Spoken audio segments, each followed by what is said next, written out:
ये आपको जानना बहुत जरूरी है। अकाउंट जो होते हैं, देखो इसमें एक बहुत इंपॉर्टेंट चीज लिखी है, right. Personal account, personal account वो अकाउंट होते हैं जो आदमी के अपने पर्सनल होते हैं बैंक में।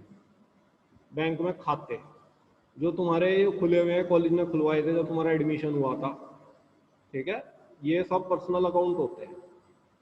रियल अकाउंट जो होते हैं ये हमेशा बिजनेस से रिलेटेड होते हैं। Real account is always a business account. जैसे व्हाट्सएप में भी दो तरह के अकाउंट है, एक इंडिविजुअल अकाउंट, एक बिजनेस अकाउंट, राइट। व्हाट्सएप भी बिल्कुल बैंक की तरह से चलता है, ऐसे ही बैंक्स में भी ये दो तरह के अकाउंट्स होते हैं, personal account and real account, right. Personal account basically belongs to an individual, whereas real account belongs to business, right. और एक होता है हमारा नॉमिनल अकाउंट। नॉमिनल अकाउंट वो होता है जिसे हमारा जो है अकाउंटेंट जो है बुक्स में रिकॉर्ड करता है। किसी भी कंपनी की का जो लेजर स्टेटमेंट होता है, बुक का जो स्टेटमेंट होता है, ठीक है, उसको किताब में जो है रिकॉर्ड करता है अकाउंटेंट, उसको नॉमिनल अकाउंट कहते हैं। ये बैंक में नहीं होता, ये कंपनी में होता है। It is in the books, ठीक है।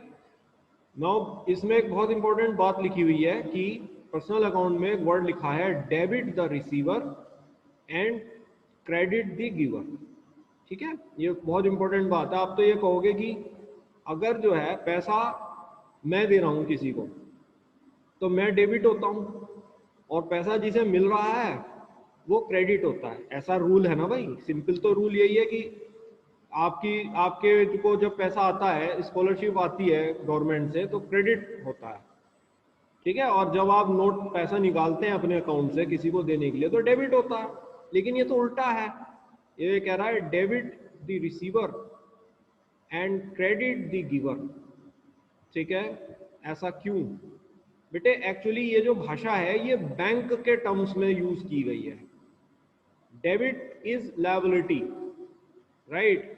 तो बैंक ये कह रहा है कि जैसे ही मैंने ये पैसा किसी को दिया, मेरी लायबिलिटी उस व्यक्ति पर ट्रांसफर हो गई, right. I am not now liable. Bank says I am not now liable. Liable वो आदमी है जिसने पैसा लिया है मुझसे, इसलिए वो कहता है डेबिट द रिसीवर। डेबिट आप समझते हैं ना, आपने बैलेंस शीट में देखा था, debit debit is a liability, ठीक, कि मेरी जो लायबिलिटी है, बैंक ने कहा, वो अब उस व्यक्ति पर ट्रांसफर है, क्योंकि बैंक सबकी लायबिलिटी लिए हुए है।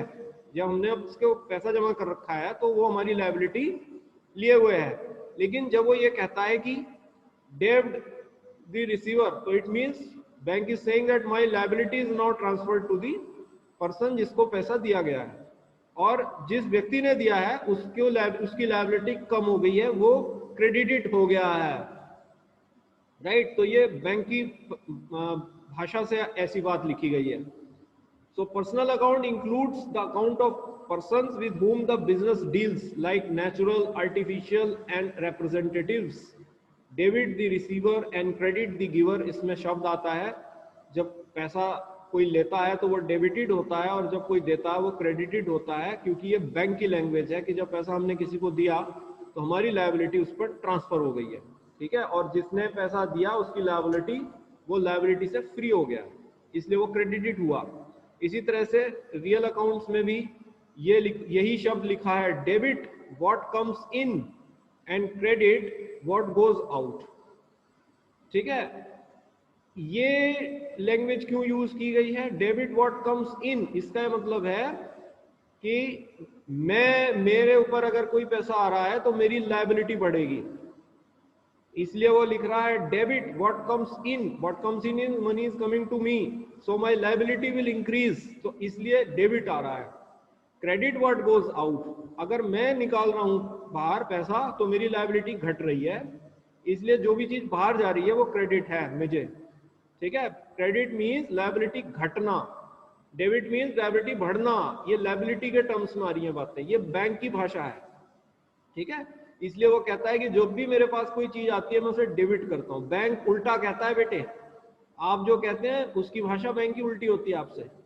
नॉर्मली ह्यूमन बीइंग कहेगा मैंने पैसा दिया भाई आपको, ठीक है, तो मैं डेबिटेड हो गया, आप मुझे देंगे मैं क्रेडिट हो गया। बैंक उल्टा कहता है, बैंक कहता है कि if I have given you I am credited, if you are giving to me I am debited, because you are increasing my liability when you are putting your money into me, and when I am releasing to you, I am reducing my liability, so I am credited. ये चीजें बेटा समझ में नहीं आती हैं, ठीक है, जो मैं आपको बता रहा हूँ, it's very important to understand. So real accounts deals into tangible and intangible real accounts in which what comes in, what goes out matters. Debit what comes in and credit what goes out.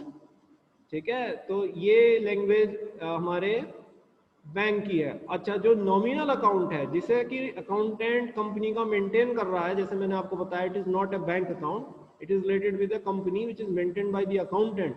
यहाँ वो वही language use हो रही है जो आप कहते हो.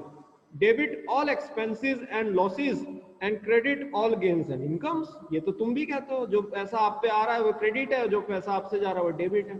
तो नॉमिनल अकाउंट में वही भाषा यूज होगी जो आप अपने लिए करते हो, क्योंकि वो बैंक में नहीं है. लेकिन जब ये ऊपर वाले दोनों बैंक में होते हैं, पर्सनल अकाउंट, रियल अकाउंट, तो इसमें बैंकिंग की लैंग्वेज यूज होने से ये शब्द आए हैं. So nominal accounts are opened in the books, right, to simply explain the nature of the transactions. Debit all expenses and losses and credit all gains and incomes. ठीक है, तो ये तीन प्रकार के अकाउंट होते हैं: पर्सनल अकाउंट, नॉमिनल अकाउंट और रियल अकाउंट. क्लियर है? रियल अकाउंट और पर्सनल अकाउंट बैंक में होते हैं. नॉमिनल अकाउंट अकाउंटेंट वाला अकाउंट होता है, जो कंपनी बनाती है, लेजर स्टेटमेंट देती है अपना अकाउंटेंट. ठीक है, उसमें जो भी पैसा आता है वो क्रेडिटेड होता है, पैसा जाता है वो डेबिटेड होता है. सिंपल बात यह है. बैंक में जब भी पैसा आता है वो डेबिटेड कहता है अपने आप को, राइट, और जब भी देता है क्रेडिटेड कहता है, क्योंकि लायबिलिटी बढ़ती है बैंक की, राइट. तो ये बैंक की भाषा है कि मैं लोगों की लायबिलिटी बढ़ा रहा हूँ, पैसा रखकर तो मैं डेबिटेड हो रहा हूँ, और मैं आपको दे रहा हूँ तो मैं क्रेडिटेड हो रहा हूँ. क्लियर? तो इस बात को हमेशा ध्यान रखना, ये उल्टा क्यों होता है.